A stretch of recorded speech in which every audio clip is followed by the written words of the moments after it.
बिस्मिल्लाहिर्रहमानिर्रहीम।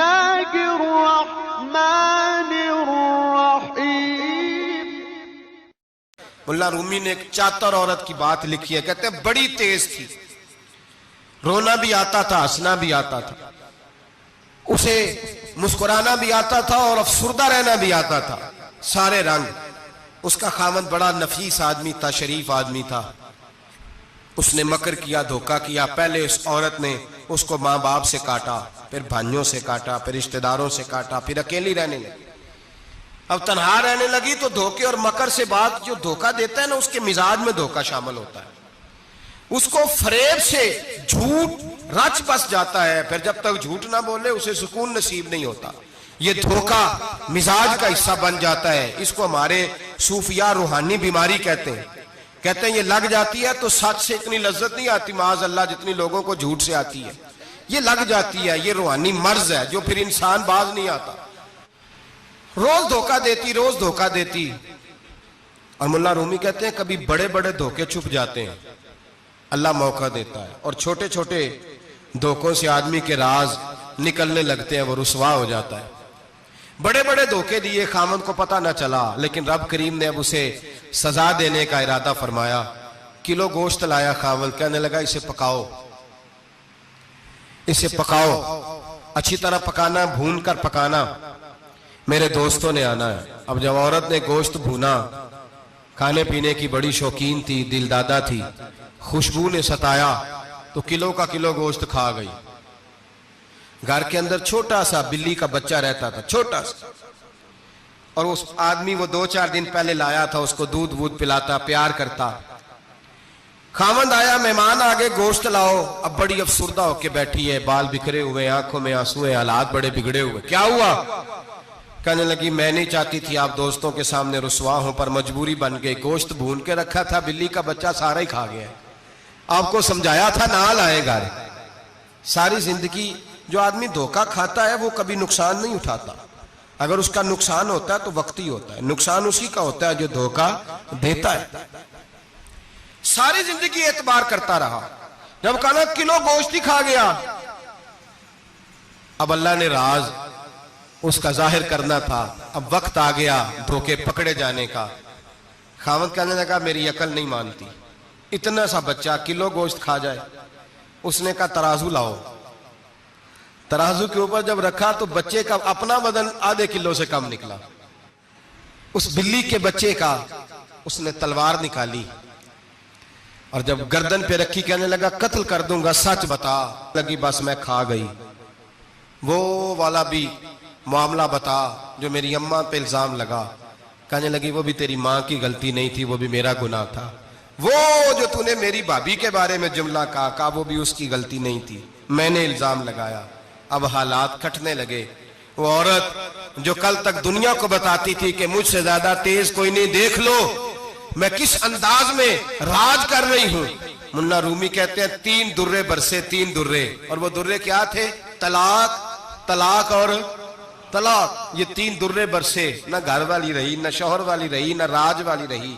बाहर निकली, दरवेश के पास गई, कहने लगी हुजूर ये सजा क्यों मिली? आप फरमाने लगे जो धोखा देने वाला होता है वो जिंदगी में रुसवा होता है, वो आखिरत में अजाब का शिकार होता है, उसकी जिंदगी उसके लिए बोझ बनती है। बहुत ज्यादा माल सराहने रख के सोता है पर सुकून उसे नसीब नहीं होता। नींद उसके हिस्से में, धोखा ना दे, फरेब ना करे। हमारे यहाँ तो सरकारी मुलाजमों का ये हाल है कि 9-9 दफा नानी फौत होती है, 11-11 दफा दादे का जनाजा होता है, और कई 100 दफा हालात बिगड़ते हैं। छोटी छोटी बातों पे लोग धोखा देते हैं, छोटी छोटी बात।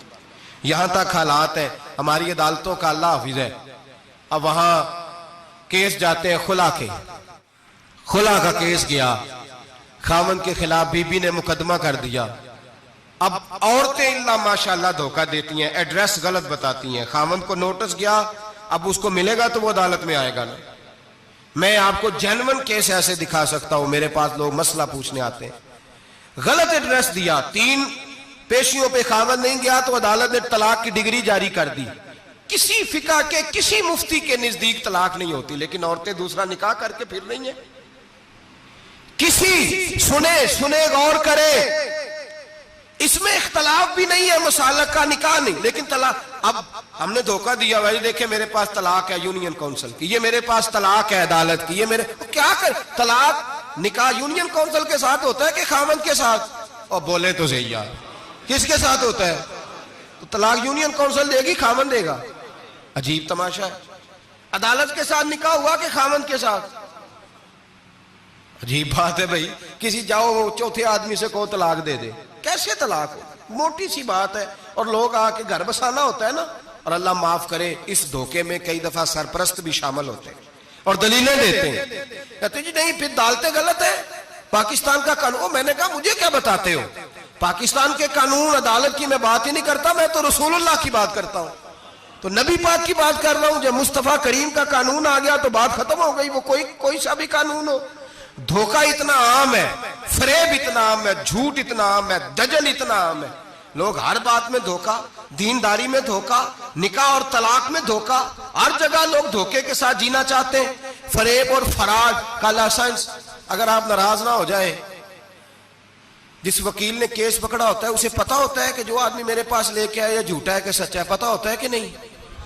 तो चलो होने का मतलब है नहीं कि तुम वकीलों के दुआले हो जाए, लेकिन ये बताएं उसे खबर होती है कि नहीं? नहीं तो कोई नहीं पता इस गल का। पता होता है ना, तो फिर क्यों उसका केस लेके अदालत में जाता है? पता है ना सारा। जो गाहक साथ गए हुए, और हमारे माशरे में तो मर्द होने की अलामत है, मर्द होने की, चौधरी होने की अलामत है कि यार अगर कोई गलती करके आया तो उसकी सपोर्ट करनी है। ये मर्द होने की अलामत है, ये मर्द होने की अलामत है। मर्द वो होते हैं जो सपोर्ट करते हैं दोस्तों के गुनाहों में, वो मर्द होते हैं। शर्म आनी चाहिए, नजर झुक जानी चाहिए ये बात करते हुए। मैं यारों का यार हूं, यार अगर गुनाह में उलझ जाएंगे तो मैं सपोर्ट करूंगा। चे माना दारद। मेरे नबी पाक सल्लल्लाहु अलैहि वसल्लम ने फरमाया अपने भाई की मदद कर, चाहे वो जालिम हो या मजलूम हो। तो सहाबा ने कहा हुजूर जालिम की मदद कैसे करें? फरमाया उसे जुल्म से रोक दो, ये तुम्हारी मदद होगी उसके हक में। उसे मना करो जुल्म से। क्या तो ये मर्द होने की अलामत है कि मेरा भाई आ गया तो जैसे कहेगा मैंने वैसे करना है, उसका हाथ पकड़ उसे मना कर, ये तेरी मर्दानगी की अलामत। मेरे नबी पाक अलैहिस्सलातु सलाम ने फरमाया मेरा मोमिन कभी किसी को धोखा, इसके मिजाज में धोखा नहीं होता, फरेब नहीं होता, फरेब नहीं। हमारे यहाँ एक और बात भी अब बड़ी आम है, इतने इतने लंबे आर्टिकल छपे हैं, कभी किताबें खोल के पढ़ो कि हम इस्लाम की रुसवाई का कितना सबब बन रहे हैं। यूरोप पे नौजवान गए और उन औरतों से निकाह किए सिर्फ नेशनैलिटी लेने के लिए। क्या नेशनैलिटी लेने के लिए गैरों से धोखा करना जायज है? मेरे